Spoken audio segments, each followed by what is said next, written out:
China imetangaza hatua ya kisheria ya kupinga vikwazo vya Marekani vilivyowekwa dhidi ya viwanda vitano vya kusafisha mafuta nchini humo ambavyo vinatuhumiwa kununua mafuta kutoka Iran. Hatua hiyo inaonyesha mvutano unaoendelea kati ya mataifa hayo mawili kuhusu biashara ya kimataifa na utekelezaji wa sera za kiuchumi zinazohusiana na Iran.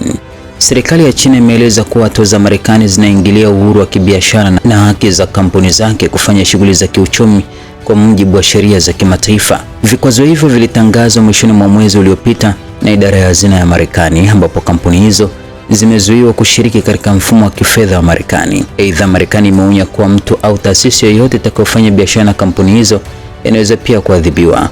Marekani inaamini kuwa biashara ya mafuta kutoka Iran inaendelea kuipa Tehran mapato yanayoweza kutumika katika shughuli zinazokiuka sera za kimataifa za usalama pamoja na amani. Kwa upande wake, China imepinga vikali hatua hizo na kusisitiza kuwa ushirikiano wake wa kiuchumi na Iran ni halali na wa kibiashara. Serikali ya Beijing imeitaka Marekani kuacha kutumia vikwazo vya upande mmoja kama njia ya kushinikiza mataifa mengine.